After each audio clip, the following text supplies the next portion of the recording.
Understanding unwanted disturbance. Hello, everyone. Welcome back to our channel. Today, we're diving into a common phrase you might encounter in English: unwanted disturbance.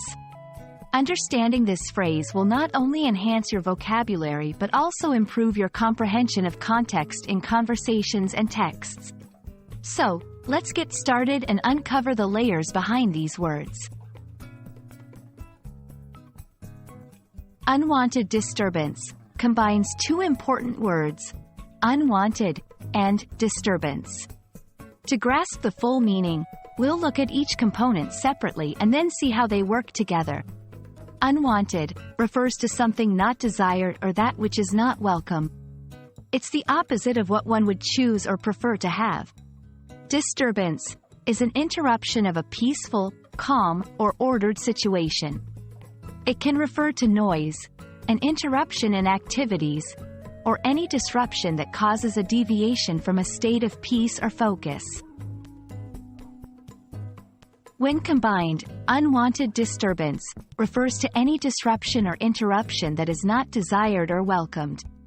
It could be noise interrupting your study, an unwelcome interruption during a meeting, or any disruption that negatively affects your current state of being or activity.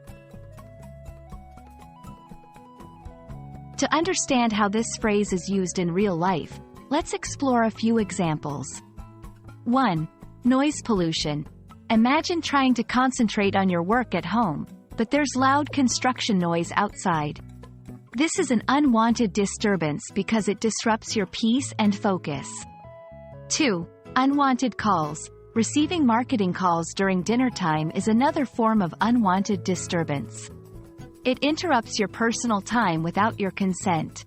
3. Social media notifications. When you're trying to take a break from screens, constant notifications from social media can serve as unwanted disturbances, pulling you back into the digital world against your wishes. Understanding these examples helps in recognizing the practical implications of the phrase in various contexts.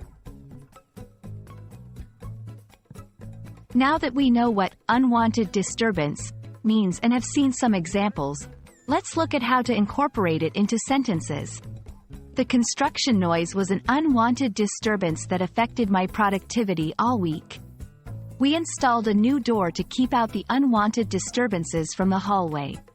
Please turn off your phones to avoid any unwanted disturbances during the presentation. Using the phrase in sentences like these will not only enrich your vocabulary but also make your English sound more natural and fluent.